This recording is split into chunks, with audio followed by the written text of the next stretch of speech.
Welcome, everybody, to the second hour of Mind Shifters Radio. And today is Tuesday, August the 5th, 2025.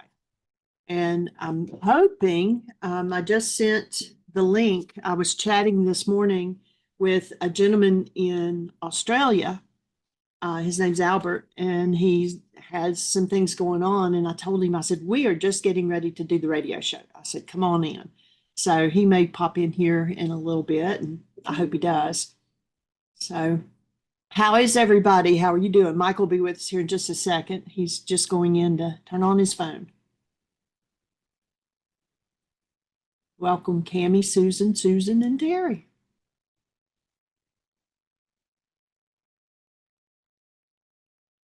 Nobody has anything.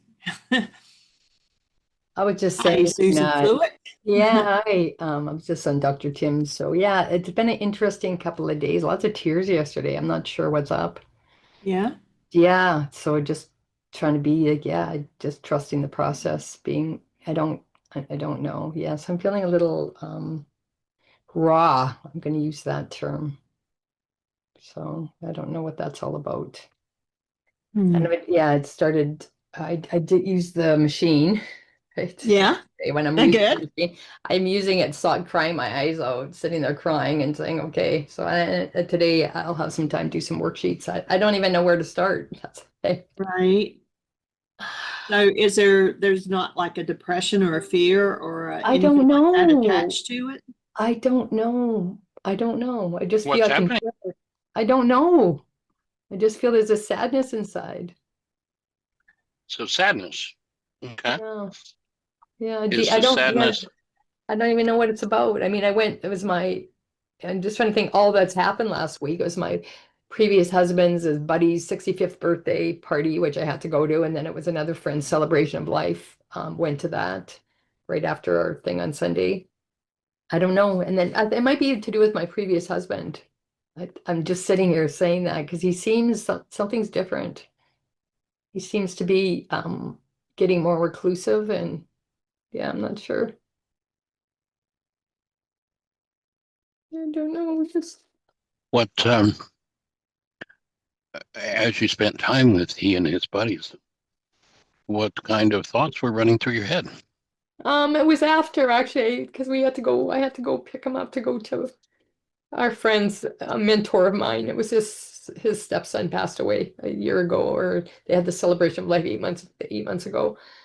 And then when I'm sitting there, he was just complaining about everything. We're at the lake and it's beautiful, and all he could talk about was like the skidoos going or sea going by, making all this noise. He hates the neighbor's dogs, and we were at the friend's house that they hated the dogs. I was just, yeah, and he just seems to getting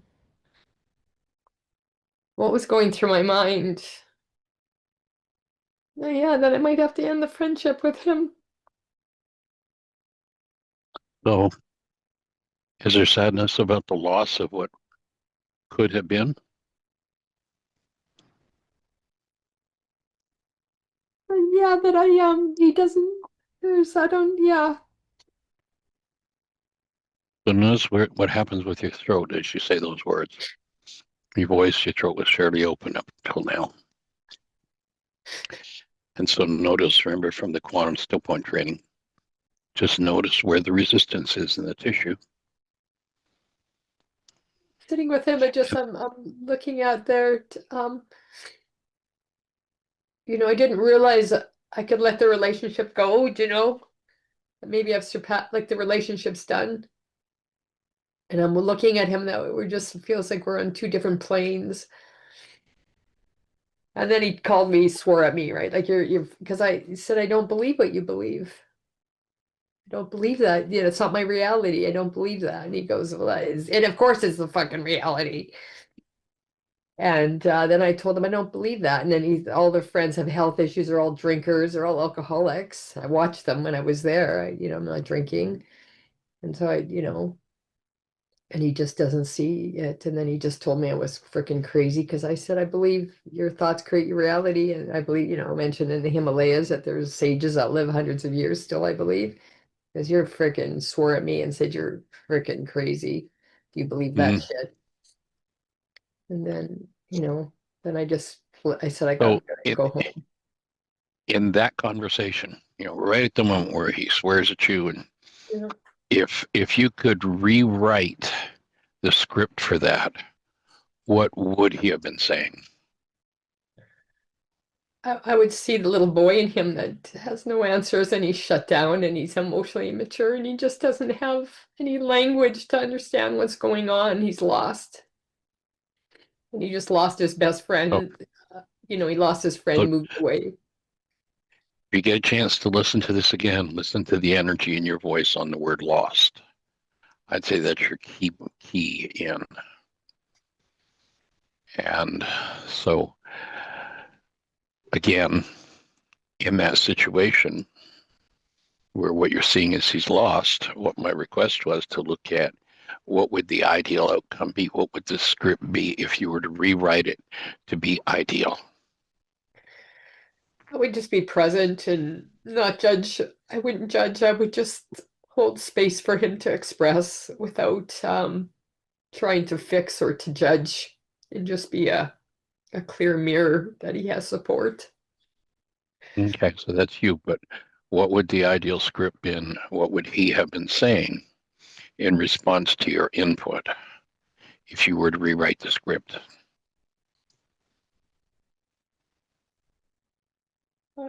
I hear what you're saying. That's what I would like him. If it was my ideal, that I don't understand it. I don't understand you, but I trust that you're on your journey and it's not So mine. that would be the goal.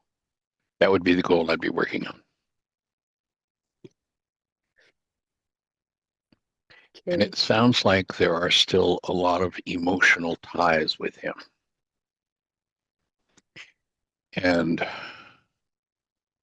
like he can pull your strings. Maybe it's approval. It might be worth looking at a worksheet or two around approval or acceptance from him, acknowledgement from him, admiration from him for the work you're doing. Those might be some of the goals that would tie in. And it looks like he's still pretty good at pulling your chain. That's true. Thank you very much. So there's a few worksheets there's for a that. yeah, there'll be some good worksheet material. And Thanks so much. the thought comes that perhaps there's another male figure in your life prior to that some of the same goals. Would be my oldest brother, Peter. Mm. Yeah. So I'd be doing some worksheets around Peter as well with those same goals. Yeah, they're very similar. Okay, thank you so much. That's very helpful. I will do that. Cool. And there's a really simple but powerful tool that only takes a minute if you'd like to do it Sure. that cuts the emotional attachments that someone can keep pulling your chain. And so if you'd like to do that, and I got your Yeah. acceptance of that, then anybody else that's listening, if you have somebody in your life that knows how to pull your chain now, looking at the names that are here, I'm sure that, you know, Terry or Susan, Kathy, Cammy, I know none of you have anybody who can pull your chain, or Michael or Jeannie. I know that none of it, no. Well, so if you happen to, just on the odd chance, you might happen to have someone who can pull your chain, then I'm going to invite you to do this simple exercise. It only takes a minute. And I'll just ask you to get quiet. Of course, if you're driving, you're not going to be able to do this. You might want to pull over to the side of the road if you happen to be driving. And I'm going to ask you to close your eyes and go inside. Connect with your breath. And you're going to be asking for Rika's support with this.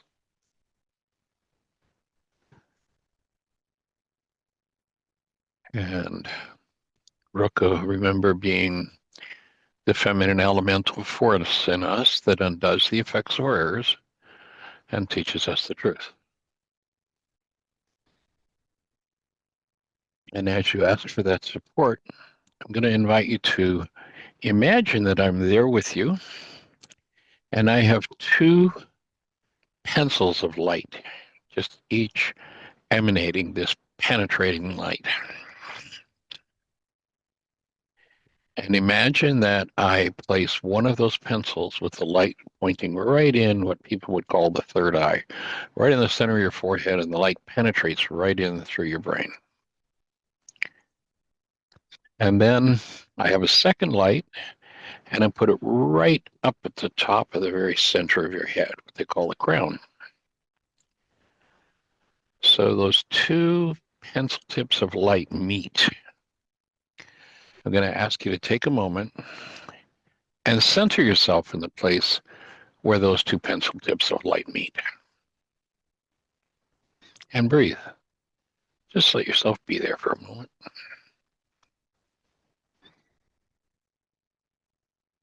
And then allow an image of the person you're going to do this exercise with to come to mind. Just let a visual of them come. And stay centered at the point where those two pencil tips meet. That's the seat of the unconscious. That's where you can let go of emotional attachments. And breathe. And then asking Ruka for support. Out loud, I want you to use the person's name that you're visualizing. And Okay. saying to Ruka, I release all attachment to whoever that person is.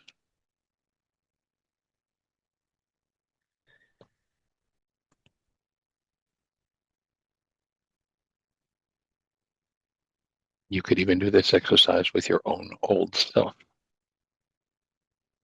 I release all attachment to, and breathe.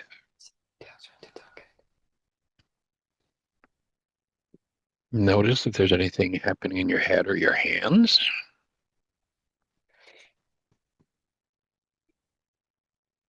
And come back to this moment.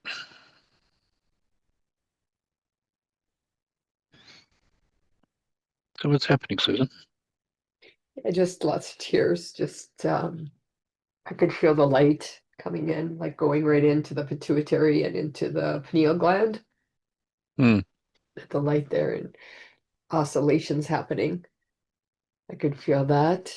I feel a little more calmer, but lots of tears were releasing.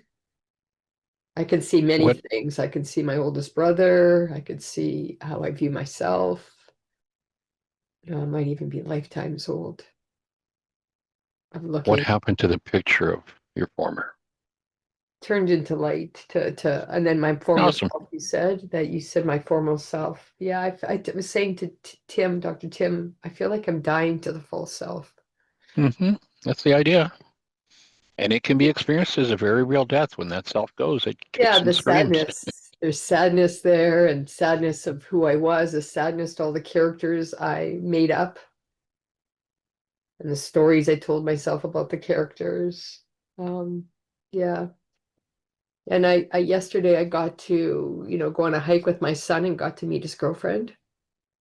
And oh my Right. gosh, you know what the blessing was? She was me at 19. I got to meet myself Ah, at 19 and I got to tell her about valor and worth and that how she gets to walk in this world in her light and that she can learn how to be self-referred versus object referral, looking for validation in the outer world. I was like mm, it was talking to my own self. cool. And I saw my beautiful son, who's a divine masculine, and got to say to what it means to be in the present moment in love and how it's shared between them. Nice. Oh, it was beautiful. So yeah, so it's all oscillating between the false self and the true self as I navigate. So thank you so much. I Have feel you lighter. I feel lighter. had the opportunity to share with your son some of the things, knowing his father, that are going to come up for him and that he's going to need to work through and perhaps need some tools for?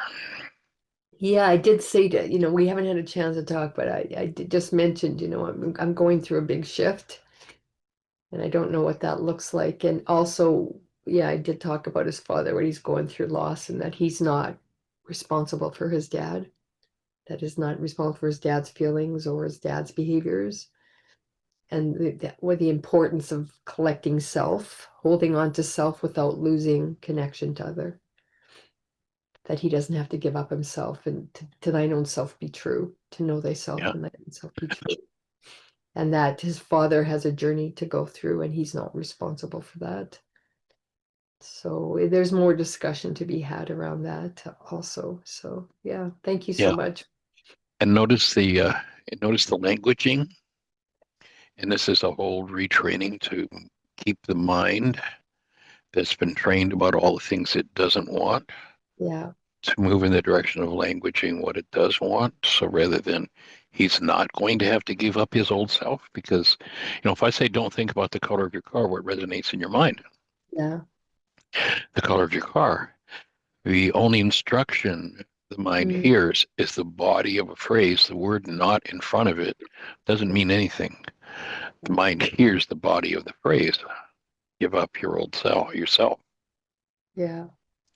And I And guess I so want to just, say, yeah, I will say now then, just that I'm talking to you, claiming that I am moving into my true self mhm, and letting go all that is not me. yeah, awesome. And I look And forward your to son coming. can receive the same instruction. Yeah, thank you for that. That's what I'm going to be focusing on. We're moving into the highest vibration of ourselves. And with that, And there's what, letting go.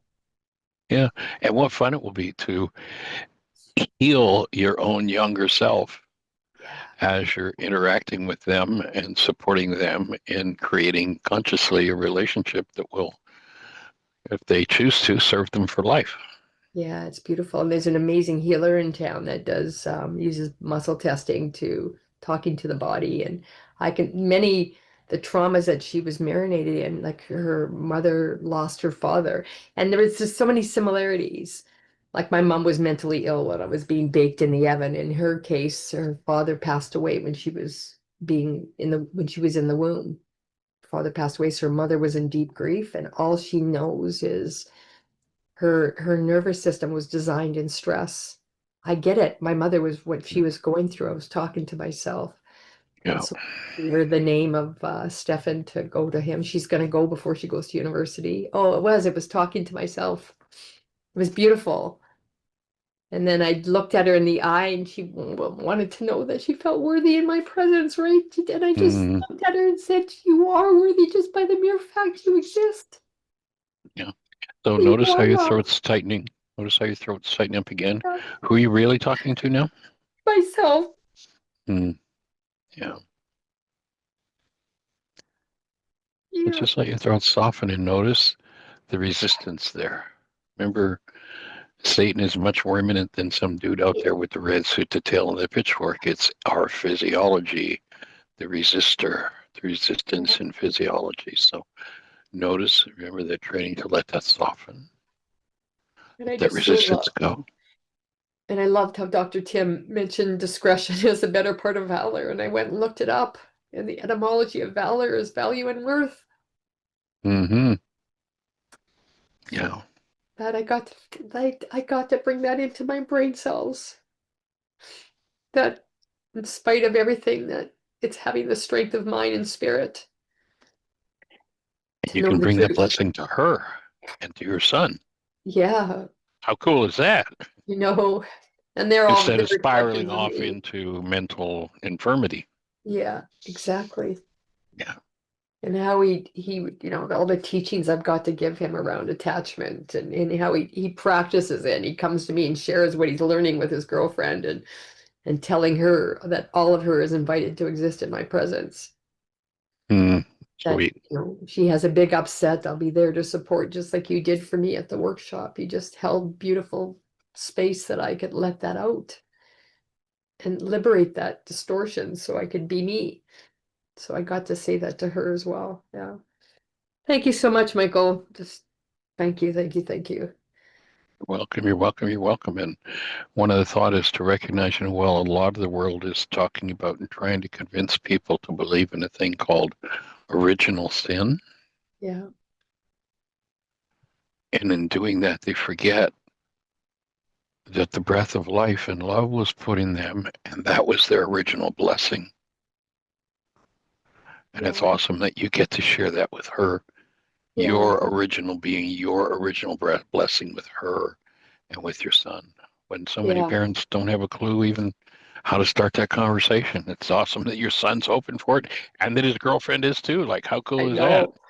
And she loved the That bracelet that Duncan gifted me. These two little bracelets. One was blue, so I gifted her one, and she was like, "Oh my God!" Like, no, I can't take that. Yes, you can. It's a gift to show you your worth. mm, She was just, oh my gosh! I got to give her the biggest hug and tell her she's love, and then I sitting in my mm, presence to reflect love to her. It was just beautiful. And I'm going to do worksheets around that, all that came up with Duncan. And thank you for helping me find what that sadness was all about. I didn't know. Really didn't know. It was just it consumed me, but I couldn't find mhm. that. So very much appreciate your support. Holding the space. Thank you so much. Cool. Thank you. That was a gift for everybody, I'm sure. So, anyone else have a thought to add to that conversation? Albert has joined us from Australia. Well, welcome, Albert. My goodness, it's the first time you've been on the show, I think. So, And we thanks for support you. joining in. My goodness, it's got to be, what is it, midnight there? Oh, hi, can you hear me? You're loud and clear, Albert. Oh, Welcome. hi, thank you. Thank you for the warm welcome. Yeah, it's 3 a.m. here. 3. Yeah, Okay, well, thanks for staying up, or if you stayed up to be part of this, we're glad you're here. thank you, thank Anything we you. can do to support you? Um, yeah, I don't know, just whatever would be nice. I've never been, so I'm not sure what's going to happen. Share what you shared with me in the message you sent of what's going on with you physically. Oh, okay, so briefly, my family's been very abusive for my whole life. Over the past few years, they've really stepped it up into really high amounts of abuse, and I cut ties with them a few years ago, but it's left me quite severely depressed and with quite bad chronic fatigue. So I'm not working right now. I'm just basically bedridden. Yeah, slowly recovering, but it's been a couple of years and it's up and down. Hmm. Now, I think you've been introduced to the forgiveness worksheet process with the private work you did with Jeannie some time ago. Yes, yes. Have you been using that tool at all? On and off, not recently, no. Okay. Well, my invitation would be to dig it out, and there's a great line. I don't know if you're familiar with Course in Miracles or not, but there's a great line in the Course in Miracles that says, "You can't be tired. It's not possible." But what it says is nobody can carry the burden that we make up and carry on our backs. Right. And the whole idea, when you realize that we're energy systems, like how can an energy system run out of energy? And Okay. if we're carrying a load of energy that doesn't belong, and I don't know if Jeannie's asked you the question about holding a newborn child, but have you ever held a newborn? Yes. So if you go back to the moment where you held a newborn and you tapped into the essence of that newborn, what word would you use to describe that newborn? Beautiful. Yes. Say again? Just beautiful. Okay. So at the moment someone held you as a newborn, guess what the word was to describe you? Mm, Same, mm-hmm, mm-hmm, same. We all start out the same. mm-hmm. And then we get loaded up with things that don't belong within our physiology. And so I don't know, I wasn't looking at the list when we first started, but the release exercise that we just did with Susan might be something to do with the one person at a time. But when you said family, it sounds like more than one person. The family has been a challenge for you, that you Mm-hmm. might want to do that release with the key person in the family that's been abusive, and then give it a week or so. That can really change stuff in physiology when you do that release. And then in a week or so, if it's appropriate, maybe pick another family member if there's more than one involved, and Mm-hmm. start to cut the ties to the emotional energy that loads your cells up so much that Okay, that sounds good. Yeah. it's hard to move. And as you do that, and as you begin to breathe, you tend to move out of a state of what's called sympathetic dominance, commonly referred to in the culture as fight, flight, fright, freeze, or fawning. Mhm. And when that happens, when we go into that state of emergency, it's something it was designed, if you're in the jungles and there was a bear chasing you, you'd go into sympathetic dominance, which would mean that blood would be shunted away from all of the organs in your body, including your brain, that were not necessary for immediate emergency survival. Mhm. In other words, the higher functions of the brain are shut down: reproduction, elimination, uh, blood cell regeneration, healing, rest, digestion. None of those things are necessary if a bear is chasing you. So what happens is all of those things get shut off. The blood flow is shunted away from those functions to the arms and the legs to empower us to fight or run, and the Mhm. lungs to take in enough oxygen to fight or run. And it's a wonderful survival mechanism. But if we're brought up in the type of home that it sounds like you were brought up in, instead of being a survival mechanism that's turned on for, 2 minutes, there's the bear, I survived, everything's fine. If I didn't survive, it doesn't matter. And the system's supposed to reset itself to take the autonomic nervous system and put it back into balance. But if we're chronically locked into that fight, Mhm. fright, freeze, flight, fawning mode, Mhm. then everything else, including the brain, because, it's like if a bear's chasing you, you don't have to do calculus. Blood flow to the higher center of the brain is shut down and it goes to the arms and the legs. And Mhm. if that happens over a long period of time, what takes place is the blood vessels that are supposed to deliver that blood, having been shunted the blood away, their blood is delivered to every cell in the body, not by arteries, not by veins, but by capillaries, which are blood vessels that are about 1/10 to 100th the thickness of a hair. And Mhm. depending whose numbers you take, we've all got somewhere between 20 and 40 billion of them. And at the head of each of those capillaries, where the blood cell's supposed to enter to deliver oxygen, nutrition, enzymes, all the blood factors that are necessary to the cell, and then pick up waste and carry them away from the cell. That whole system is compromised if we go chronic, and those places in the structure become just plugged up, become hardened, crusted. And when a cell is deprived of especially oxygen, one, it goes into pain, and two, it can't function. There's no energy. Mhm.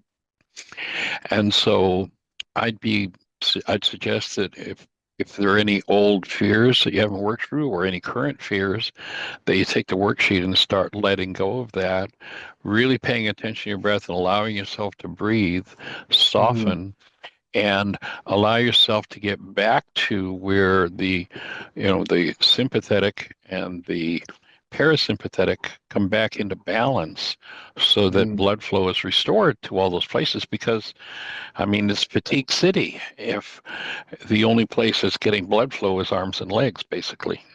Mhm. Mhm. The whole system just, and especially including the brain, shuts down. And so letting go of that fear, keying in using your breath.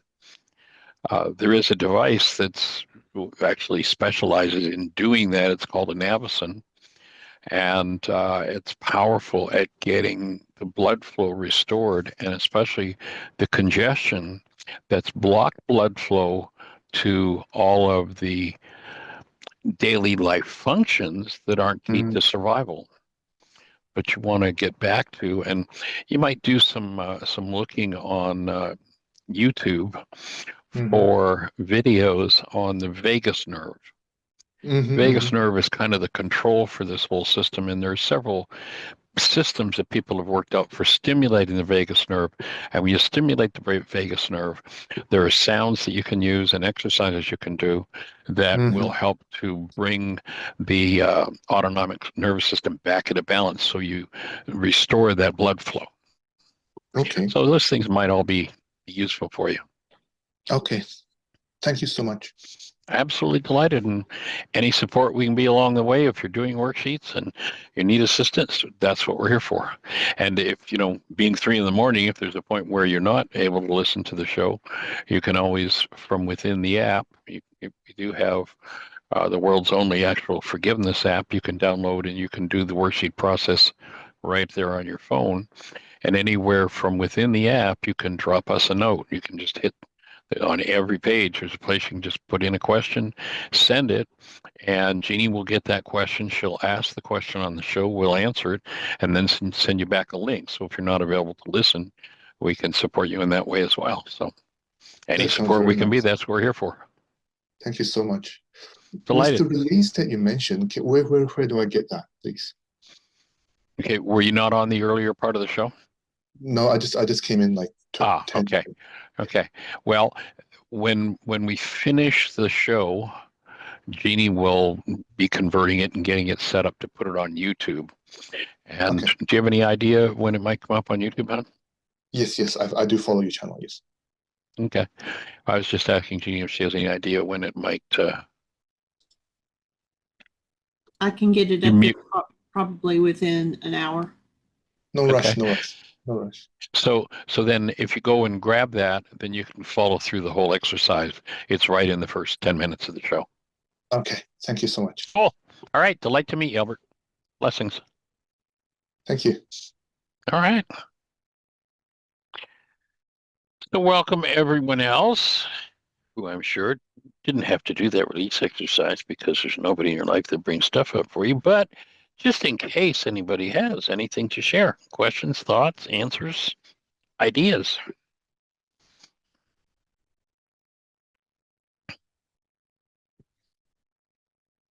Not everybody at once, though.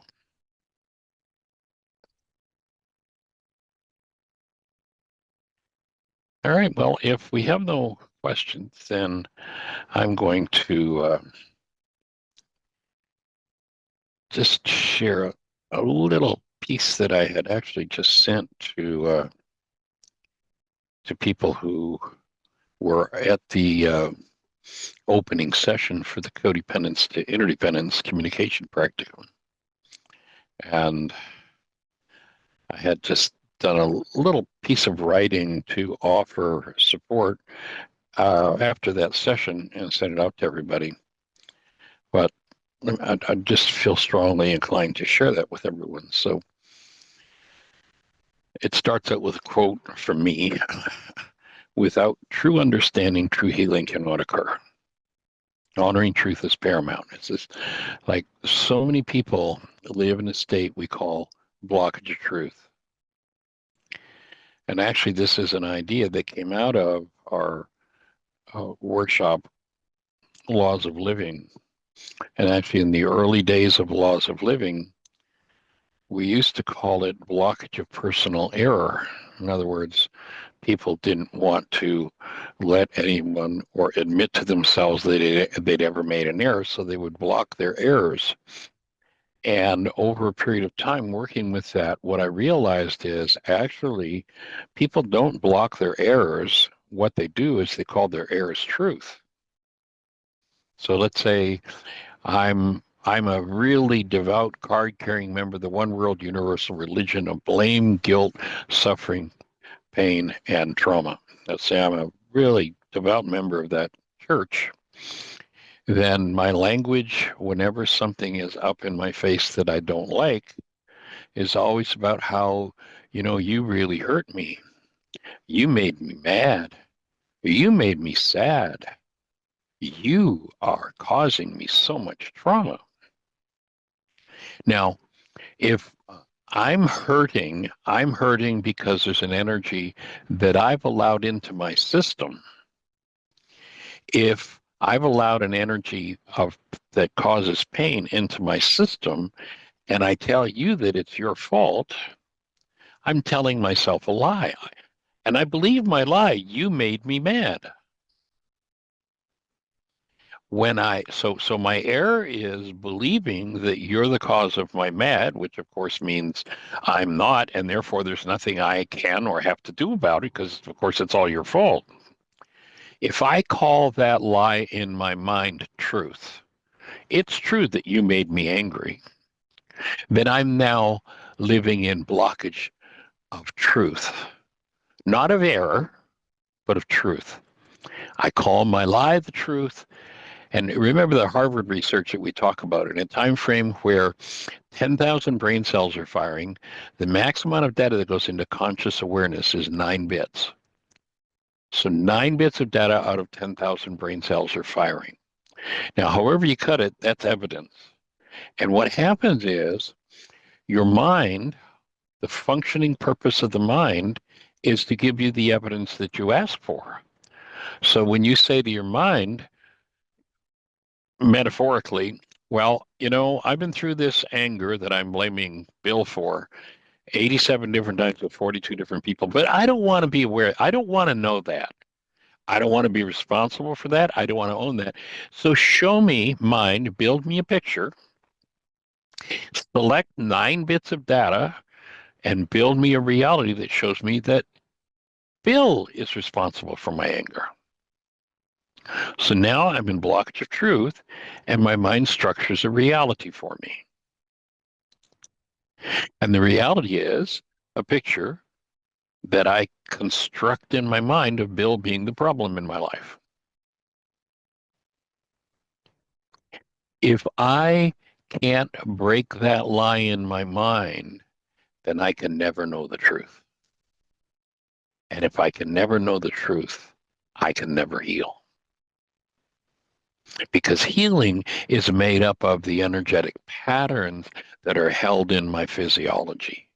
And if I hold in my physiology a whole pack of lies about how everything is wrong in my life is everybody else's fault, I've been doing it to myself for, 5 decades and blaming everybody else. If I stick to that lie, then my mind can never show me what it is that I need to heal. And what it is that I need to heal ultimately, cancel the thought, will kill me. So my offering is that honoring truth is paramount. Now, the question I ask in this piece of writing is, what is life? And then I'm going to answer the question. Life is conscious, active, present love flowing through a cell. Now, fortunately today, we've got a lot more resources for building the brain cells based in truth and what's actually going on, the difference between the construct in my mind that is my reality that has me believing that you're the problem in my life, and the actuality of what happened. So we've got the resources for building the brain cells, for understanding that. And though often it's not language well, if we read from the ancient writings, the saints, the sages, the mystics, about this elusive experience of living in my physiology as conscious, active, present love, when the world is rife with fear and hostility,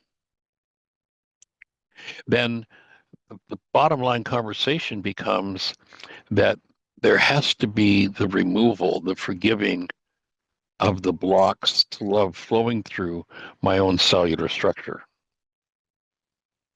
If you listen to Yeshua 2,000 years ago, he says, like, my purpose is singular.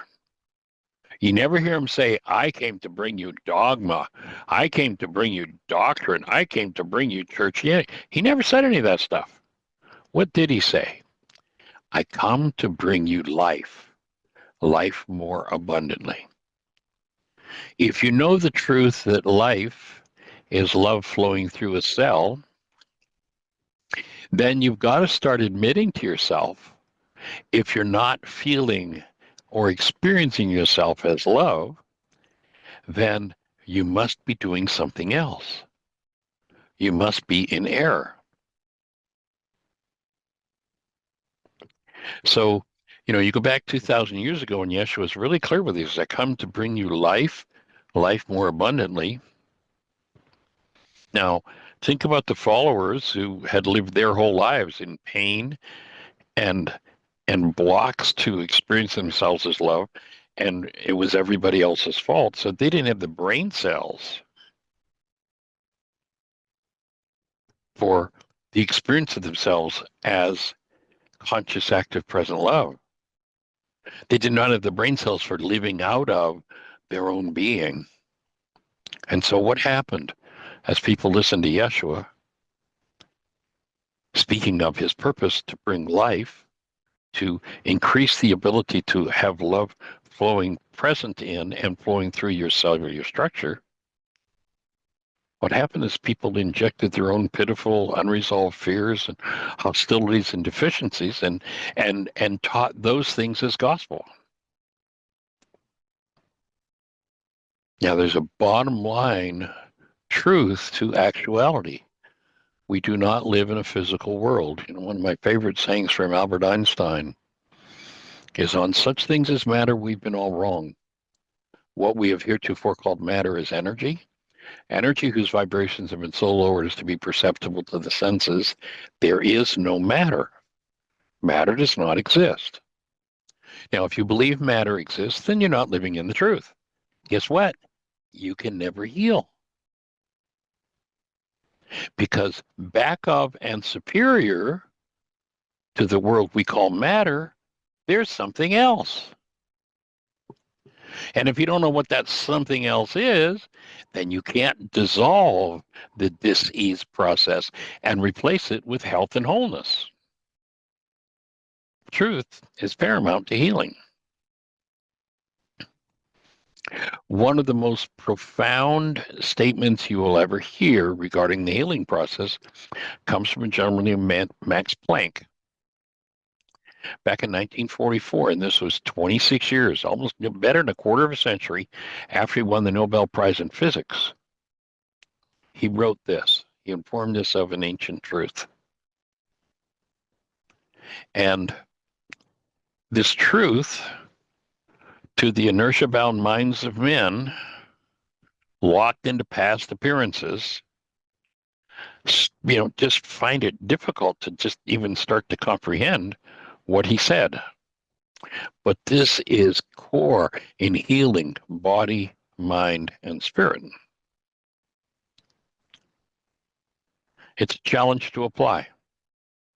But until one can integrate the truth of this statement, they will inhabit, they'll function out of, and be controlled by false beliefs, false so-called intelligence formed out of past ignorance. Until the truth is known, there is no such thing as liberty. So here's what Planck wrote. In all my research, I have never come across matter. Bingo! Wait a minute, I open my eyes and matter's all around me. Well, are you ready to start to suspect that that's a lie? You better. Because you're going to have to change the state of that thing you call matter that isn't matter at all, but rather is a state of organized energy. And you're the organizer. Listen to that word, break it down. Organize. So Max Planck is saying, in all my research, I've never come across matter. To me, the term matter implies a bundle of energy which is given form by an intelligent spirit. As a man who's devoted his whole life to the most clear-headed science, to the study of matter, I can tell you, as a result of my research about atoms, this much. There is no matter as such. All matter, and this you have to understand if you're ever going to repair your physiology, if there's something going on physiologically, mentally, emotionally. All matter originates and exists by virtue of a force which brings the particles of an atom into vibration and holds this most minute solar system of the atom together. In other words, if you're quote unquote intelligence based in hostility or fear has pulled together atoms into a diseased organ or diseased tissue within your structure, until you're willing to change the force that causes that, the disease is going to remain.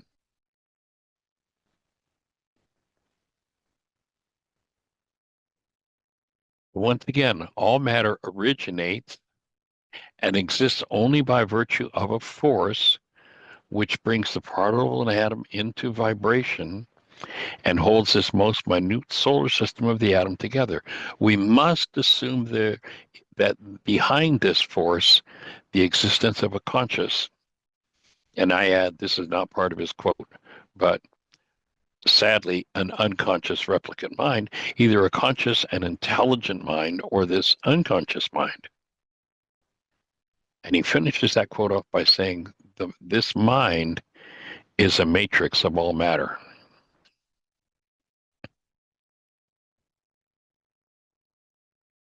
And while error focuses on, as I said a little earlier, original sin, the why is this happening to me again work is designed to support you in correcting everything in your mind, body, and nervous system, no matter where in your generations the error or disease was sourced, and be restored to the flow of love through your cellular structure, because life is love flowing through a cell. That's all. Without it, there is not life. Without it, life does not last long.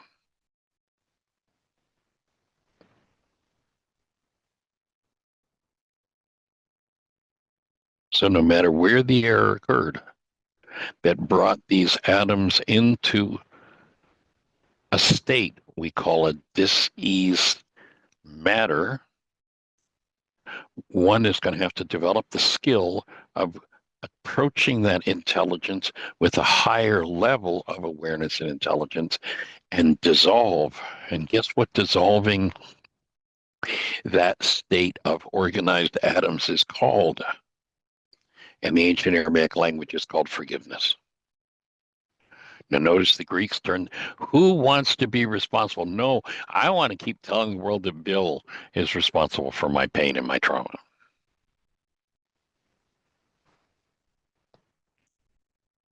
But until I reach into the level where I inhibit the flow of love through my cellular structure, my disease, my suffering, my deterioration, what's called aging will continue.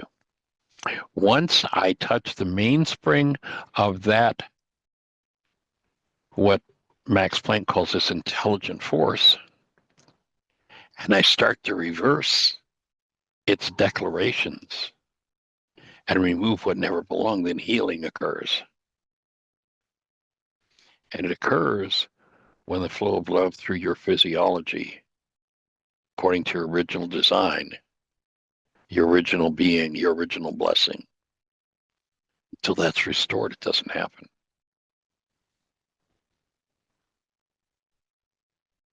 So Planck winning the Nobel Prize for originating quantum theory revolutionized the understanding of the atomic and subatomic processes. And if understood and applied, he revolutionized the world of healing. Now, if you go to the opening words in the book of John 2,000 years ago, the identical truth is pointed out. Contrary to those who could not find the road to healing or the gate to healing,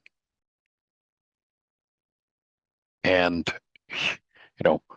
we were told it was gospel, as though life is a religious journey. John does not say, as we're classically told he did, as the Greeks have misinterpreted it, in the beginning was the Word, and the Word became flesh. If you reread Planck's words, he is a physicist, and Yeshua and the opening of John are directing us up the road and pointing us directly at the gate. Remember, the gate is narrow, few will be that find it. Here's what John 1:1 says. In the beginning was the mind energy, and the mind energy became flesh. What did Max Planck say? There's this intelligent mind that is the matrix of matter. And it draws these atoms together into the appearance of form. Remember, Yeshua said, don't judge by appearance. Don't allow your mind energy to be formulated upon the appearance of error, because if you allow your mind energy to be formulated upon the appearance of error, then you just reinforced and recreated the error. But find the tool for breaking that down. It's called forgiveness. In the beginning was the mind energy, and the mind energy became flesh. So projection of felt fear and or hostilities got to come to an end.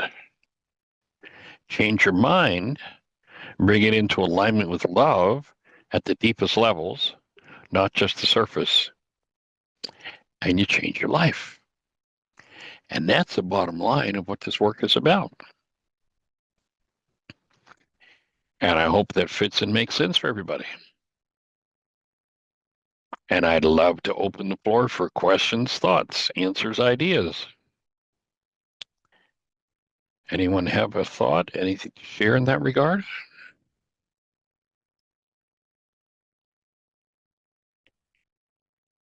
Hit that mute button, say hello.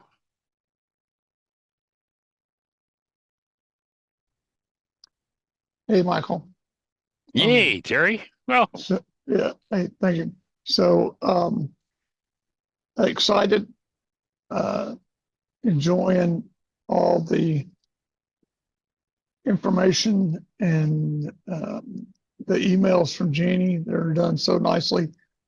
Everything all ordered out. I've been putting together my beautiful binder and excited about the class. And also, as I was listening to you and I was following along with the process with Susan, and I had a particular thorn in my side that kept coming up. right. So I placed that dude right in the center of the pencil lids, and Was it in the was it in your side, or was it right there in the frontal lobes of the brain? Yeah, it was in the frontal lobe of the brain. I was using that metaphor or the metaphor for the thorn. But I can't figure out. It's like, why is this guy triggering me so much? It's like, what is it that he just won't behave? And I started calling him Old Testament. Okay, let's just put it that way. It's like, okay, he brought up a bunch of thoughts. I said, I know what it is. This guy, he's coming from the Old Testament vernacular, and he wants to punish everybody, and just all this stuff's going on. So anyway, I was very happy to follow along with that. And Susan, you were doing a great job of getting in there and allowing those emotions to come up and feeling and healing. And that's certainly an area that I have a lot of experience with ex marriages and that kind of stuff. But what I got to though was like, oh yeah, let's not forget, because I've been feeling this wonderful new level of vitality. And what does that mean, Michael? Next layer's coming up, guaranteed. That's right. Watch out, buddy. So I just going to bring that to everybody's attention. And the next layer is coming up. But enjoy the feeling of the uplifted vitality, and with the understanding that there may be a little bit of work coming along with that. Yeah, For sure. that's what I got. Yep, that's what I got. Cool. You had sent me 2 pictures of worksheets this morning. Was there a comment or a question to go along with those? What did I I wasn't sure why you sent them. Let's see what I got here. I got a text this morning with 2 worksheets in it. I think that was an old one. Oh, okay. Yeah, that was an old one. Yeah, just showing the one with the highlight on it. Was it the one that was highlighted? Yeah. Yeah, that was that little sidebar was one of my favorites. So we moved it on the newer worksheet, but it is integrated into the into the lines and along there. But checking that box, I said, commented on that, was letting go of the need to be right, releasing my need to make up another Story. Yeah, and releasing that need to be right was so essential. And I'm completely convinced that checking that box literally thousands of times had a very deep and beneficial effect. So that was one of my favorite boxes. That's what I was just pointing out to you. That, oh yeah, you Okay. moved that around too. It's just there's no little comment on that particular sheet. Yeah, actually, that was something that you had sent me last week, but Yeah. this morning, 2 worksheets side by side. It wasn't the highlighted one. I just went back and looked, showed up in my text, and now it's gone. I don't know how that happens. Okay, I don't know. Anyway, cool. All right, sir. Well, glad you're back on the horse and rock and roll, Yeah. holding the space. Yep, feeling good. And thanks for that. Bring that reminder up that each time, we dive in and do the work, get to the next level of vitality, that empowers the next layer of healing to come to the surface for healing. And so it can be it can be confusing because oftentimes Yes. people come back, it's like, what's going on, Michael? I haven't been sick in 20 years, and here I start doing this work, and I got headaches, and I'm sick, and I don't know what's going on. What's wrong with this picture? It's like, well, nothing's wrong with the picture, but you've been living in a world where you're continuously eating, drinking, doing things that suppress your vitality, and now you're reversing that, taking the load off. And when you hit the next level of power, whatever you've hidden from yourself is going to be up in your face. So that's an important part of the process to understand. Well, that's another, you hit on, just touched on it. And I was just going to comment when you said the word confusion, was that I had a really deep insight into that with you at one of the workshops and around doing the work. And you offered Right. an explanation that whenever there's a confusion has arisen, and that means that there's there's some conflicting information that information that conflicts with one of my cherished beliefs, and that my mind is struggling to rearrange and reorganize its belief system or structure. And so I really was able to experience that, and that whenever I'm presented with this new information, there's just initially an onset of confusion because my thought structure is literally being reorganized to bring that new thought system in, if allowed, to bring that new thought into my understanding. That's what it takes. Yeah. That's what it takes for sure. Good stuff. All right. Well, thank you, Terry. Thanks for sharing that, and appreciate everybody being with us today. And we'll look forward to seeing you tomorrow. In the meantime,